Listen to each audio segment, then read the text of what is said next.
सोबोदेरो अवामी न्यूज़ जे सॾ ते सोबोदेरो लॻ ॻोठ ज़वार सुलेमान चन्नो में government primary school ज़वार Suleman Channo जे उस्तादनि ऐं शागिर्दनि पारां स्कूल जे हेड मास्टर मोहम्मद अली मल्हा, उस्ताद तारिक अली मल्हा, शागिर्दनि ऐं शागिर्दियाणियुनि सहाना बतूल, तैयबा बतूल, मुंतज़र मेहंदी, फ़हीम अब्बास चन्नो जी अॻवानी में ज़वार सुलेमान चन्नो लिंक रोड ते सक़ाफ़ती रैली कढी वई।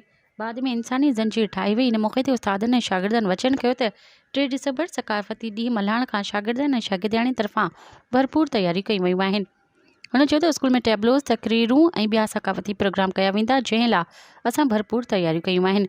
हुन चयो त अवामी न्यूज़ पारां 3 डिसंबर सक़ाफ़ती ॾींहुं मल्हाइण जे हवाले सां जस हुजे। इन ॾींहं ते सिंध हिकु हंधि गॾिजी ईद जियाम मल्हाए पंहिंजी सक़ाफ़त सां मुहबत जो वचन कयूं था।